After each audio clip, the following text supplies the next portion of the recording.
Booking completed. Welcome aboard the XSS Ecclesiastes.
I've been expecting you, Mr. Hodges. I was contacted by the company and told you were on your way. You need to make your way to the science deck. I've unlocked the way for you.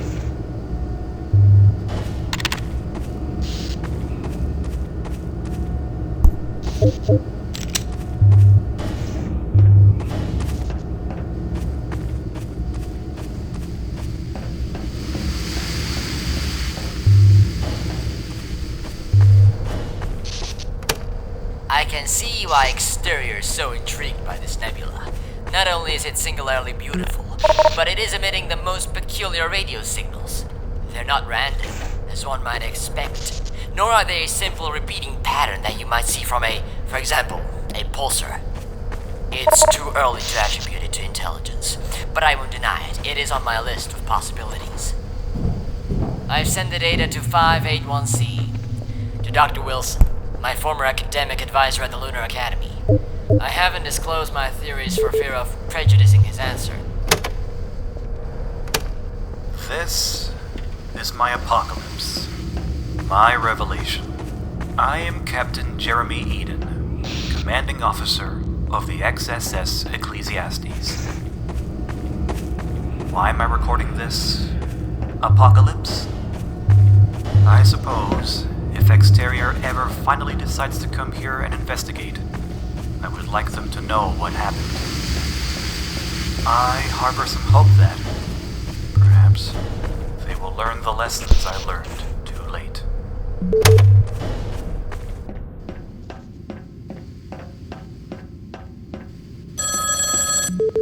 Listen to me. You have to get off this ship. Now! Yes, I'm talking to you. You have no idea what you're getting involved in. There are things happening here that... Sorry about that. That was just an old recording. Best you ignore it.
Many crew members have been seeking my counsel of late.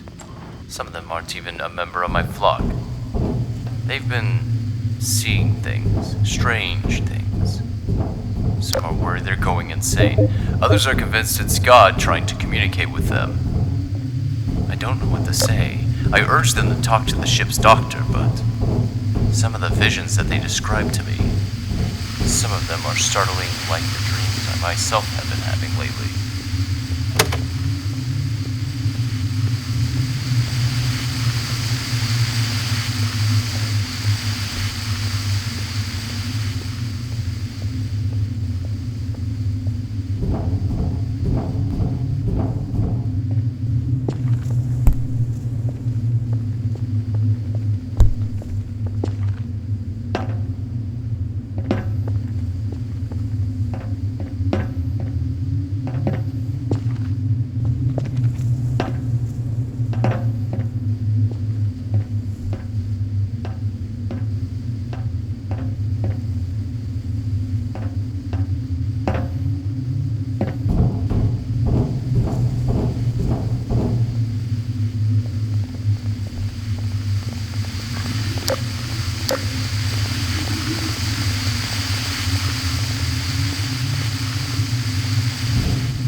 This is the cargo deck. Cut across it and follow the signs for the science deck. It's best you don't linger.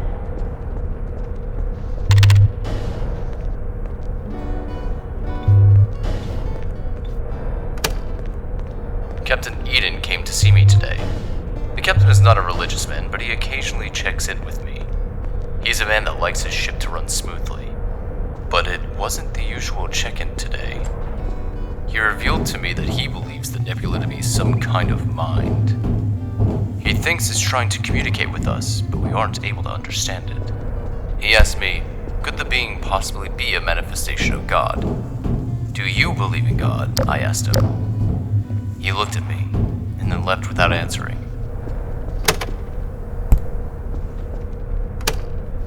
Apocalypse, Part 2. The company rarely issues course adjustments. I've been a captain with the fleet for 15 years, and I can count on one hand the number of times it's happened. Still, I didn't think much of it. Not until I saw the nebula, anyway. The company ordered we hold our position and gather all the data we could. This made no sense at all. Ecclesiastes is transporting crucial supplies, not to mention personnel, to the new 581c colony.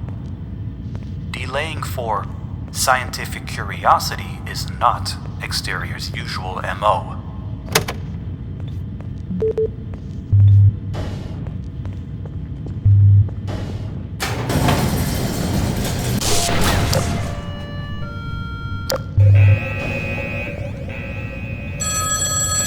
Some of the ship's systems are starting to malfunction due to the interference from the nebula. Looks like you're going to need to find another way up to the science deck. I'll open up this sector so you can look around. Maybe you can find some other way up to science. Before I do, you should be warned. This deck isn't safe. If you see any crew members, avoid them at all costs. This is for your safety.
Study of the nebula has been diverted by the waves of illness that is spreading through the ship. The medical team are utterly confused, so Captain Eden ordered I delaying my vital work. I don't know what to make of it. These symptoms are consistent with paranoia. I've also noticed strange growths on many of the patients, but I'm at a loss to establish a causal connection. Eden's convinced it's the nebula, but I can't see how that's possible. Perhaps Eden is suffering from the same paranoia, but at an early stage.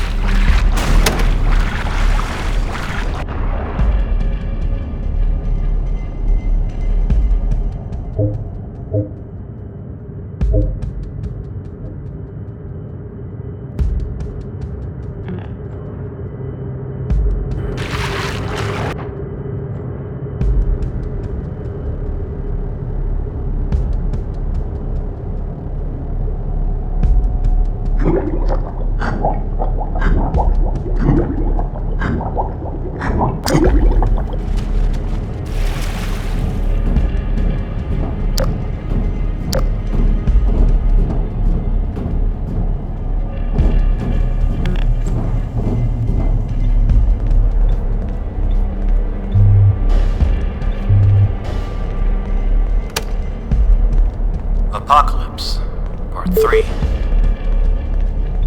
I didn't at first associate the illnesses, the cases of psychosis, as we thought them, with the nebula.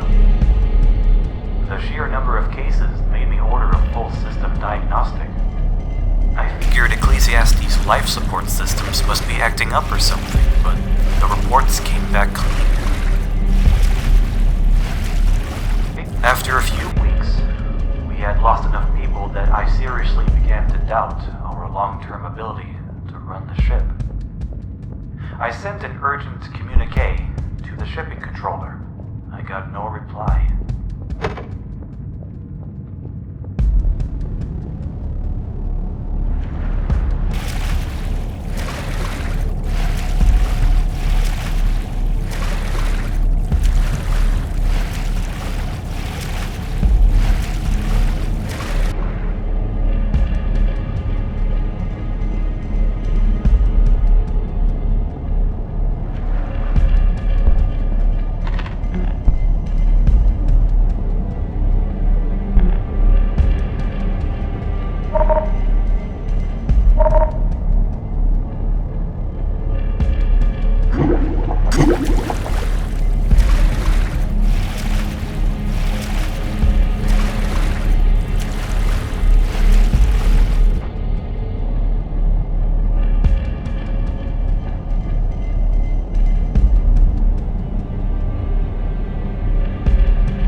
I see you have reached the science deck.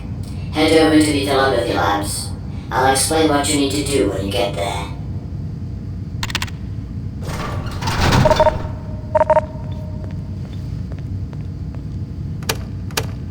What is mankind's worst attribute? Cruelty? Hate? No. Mysticism. A man of science, of rationality, looks at the unknown not with fear, not in worship, but with curiosity. He seeks to break the unknown down, analyze the piece, build a coherent model. Mystics. And this ship is apparently full of them. Embrace their ignorance as though it were virtue. They have no place in the modern age.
Apocalypse, Part 4. With exterior providing no help, I was forced to turn to my own science team. Luckily, 581C is getting an unusually well-funded research operation, so Ecclesiastes is filled with top talent. Dr. Rutherford showed me the readings coming from the nebula. Whatever it is not just a massive gas in space. I asked if the nebula might plausibly be exerting influence on the ship's crew. When Rutherford said that it was possible, I ordered the immediate withdrawal from the area.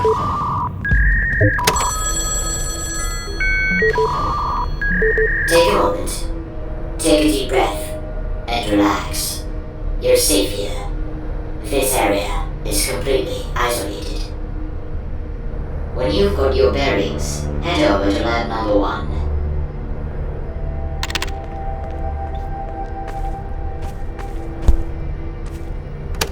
The physical progression of the illness is fascinating. It seems to affect some members of the crew more than others, but I can't find a commonality. The worst affected aren't confined to one part of the ship, and none have previous afflictions or conditions that would explain what I'm seeing. It's most peculiar. The physical deformities are rather horrifying. My most progressed case looks almost inhuman. His appearance has degraded so much. Eden wants a cure, but I can't even establish a cause.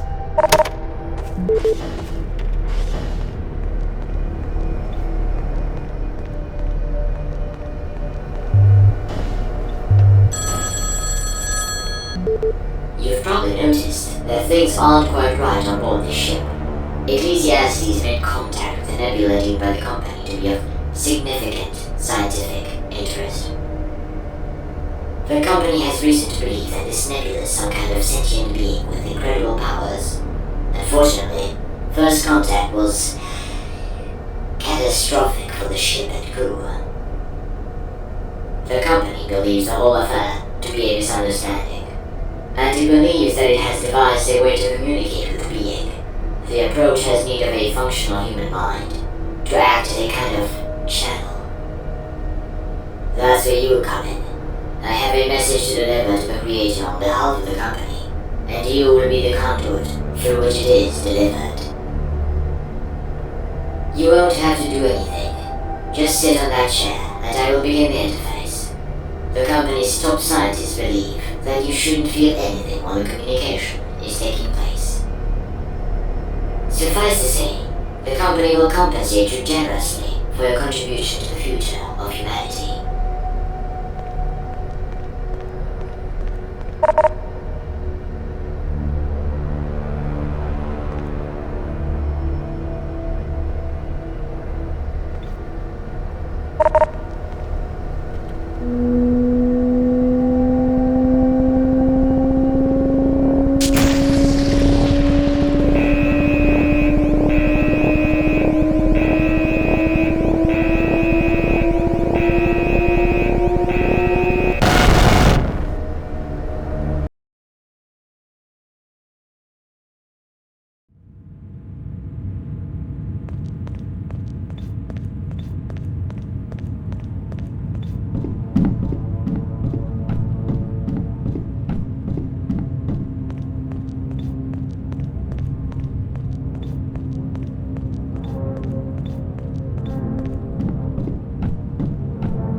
species.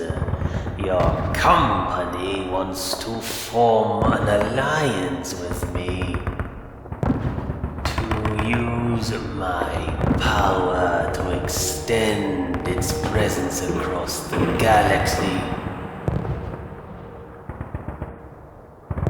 But I've seen more than that in your mind, Hodges. I've seen your people's history. I've seen what can only be described as its wickedness. Wickedness even when judging by our own species' standard. Your vessel has been a curiosity to me, but until now your culture was beyond my understanding. Your words, your symbols meant nothing to me. Now that I see, I want nothing more to do with your vile species. We will merge, but not on your terms. I will absorb your vessel and the souls within. That will be the only alliance between us.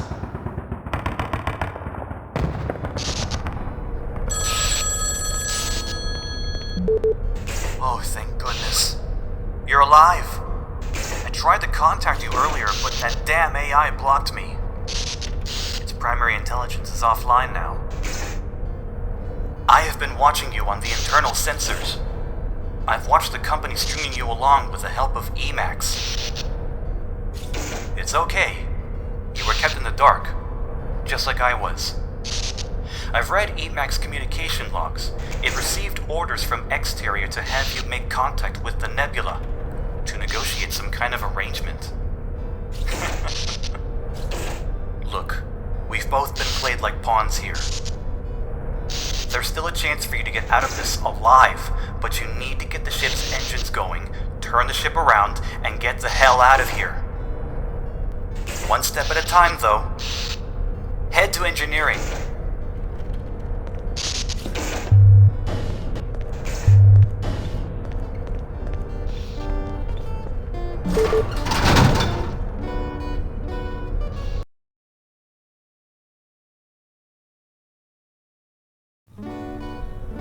I'm sorry you got involved in all this. I'm sorry I got involved in all this too. From the control room, you can activate the core. That'll power up the ship's engines.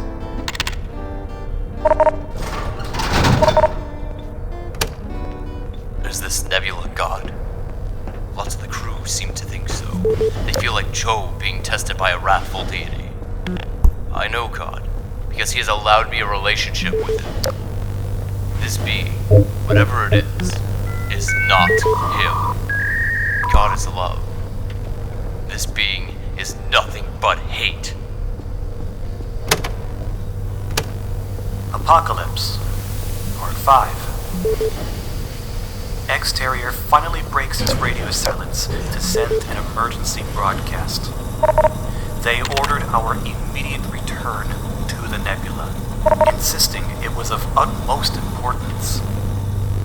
I refused at first, but Woodrow Bell, one of the top shareholders in the company and newly appointed managing director of 581c, contacted me directly. He said that were I to continue to violate corporate orders, I would be stripped of my commission. If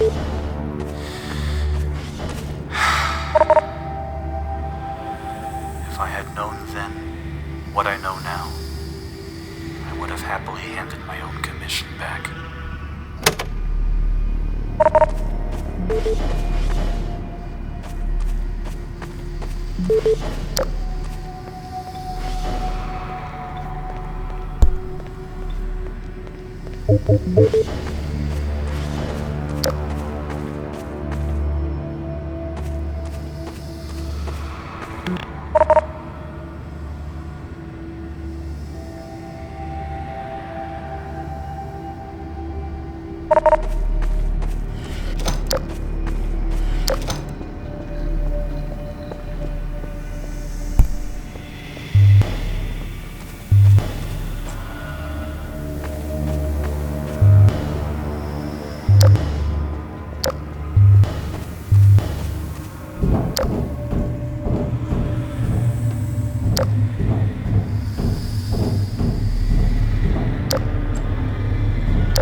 Apocalypse, Part 7. How foolish we were to try to reason about the being in the nebula as though it shared our passions, our sensibilities, our morality. It reasons, but not as we do. It clearly has some kind of intelligence, perhaps even a mind, but it's quite unlike ours. Man is naturally inclined to certain morals and preferences. In this being, we see that these are our preferences imposed upon the universe, rather than the universe imposing them onto us. I thought Eden irrational when he first suggested the nebula was causing the growth on the crew, and now the ship too. Tumors are appearing throughout the ship, crystals too, which emit strange pulsing sounds. I don't have any evidence, and what is a man of science without evidence?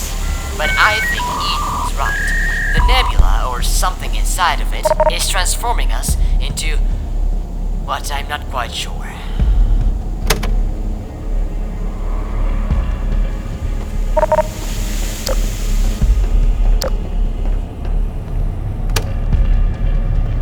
Apocalypse, Part 6. The illness started out as a kind of fever. We quarantined the sick crew members as per protocol, but otherwise took no action. But things started to get weird. The skin of the victim started to become sallow and leathery. It started to cling to the bones, making the victim look skeletal. A few weeks later, the transformation became even more dramatic. To call some of the victims of the infection human is now difficult. They've become something else altogether. It's not just their body. Their minds have been corrupted.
Fantastic job! Come on up to the bridge.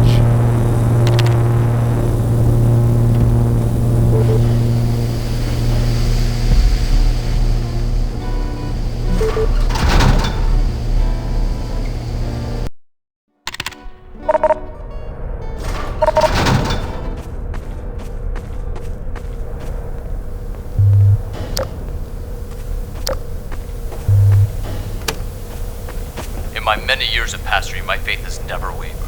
Even among sweet men of cloth, this is unusual. However, when a colleague says something to praise me for my steadfast faith, I ask him, is a tall man to credit for his height? God has chosen me to be faithful, has chosen not to test my faith. I'm not sure that's something I can take credit for. No! No! Don't come any closer. I don't want you to see what I've become. I'm not the man I once was. I have failed my crew, but I won't fail you. Too many good men and women have died already because of the company's short-sighted actions. You need to use the helm control on the bridge to steer the ship out of here. With the engines up and running, you should be able to pull Ecclesiastes away from the nebula. But you need to hurry. The nebula's slowly pulling the ship into itself. The ship's structural integrity is weakening. We don't have much time left.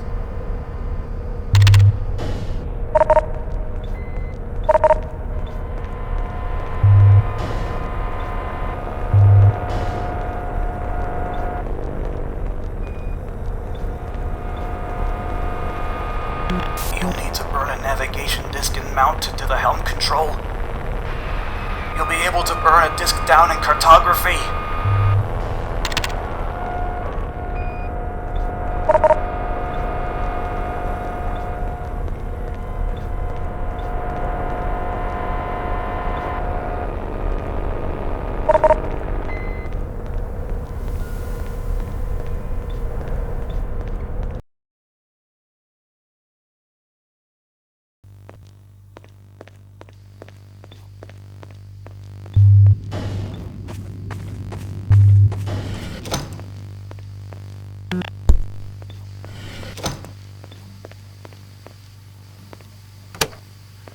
body is almost unrecognizable. My mind is failing. What I am becoming, I do not know. Yet I am strong, because even as my earthly form crumbles, God stands protective of my soul. I will soon depart this life, to await my eternal one. To this nebulae creature, whom God has created for reasons known to him alone, I do not bear a grudge. What harm has it done me, really?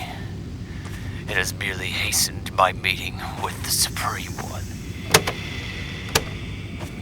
Apocalypse. Part 8. The visions I've been having of late. I struggle to put them into words. I've seen other worlds, with beings whose constitution is both amazing in their complexity and disgusting in their ugliness.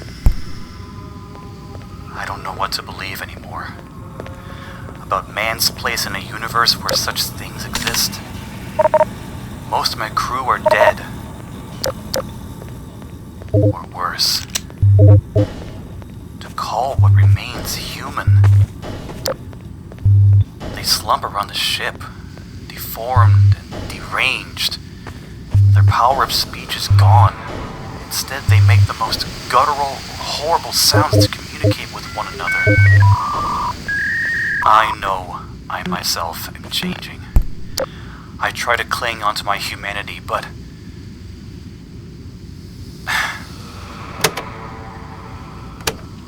Reverend Walton had the gall to disturb me as I was collecting crystal samples. He asked if he could be of any assistance. As politely as I could, I said that this was a job for science and suggested he get back to writing sermons about God. Why exterior-based fools like him, I will never understand.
Apocalypse, Part 9.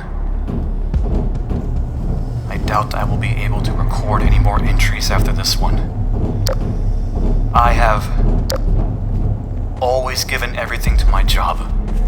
I was proud to serve the company, to give it the best years of my life.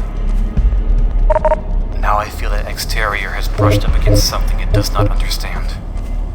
Instead of doing the wise thing, backing away, sticking to its own affairs, it continued pushing. And my crew has paid the price. My only hope at this stage is to prevent any more following in our footsteps. If you've discovered this apocalypse, please turn around. Leave. There are some things man is not meant to contend with. This beam is one of those things.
Apocalypse.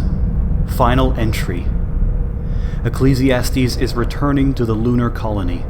Hodges has mercifully been spared the corruption that befell me and my crew. Exterior's attempt at using the power that resides in the nebula for its own greedy purposes was thwarted. I can only hope it and its executives learn from this.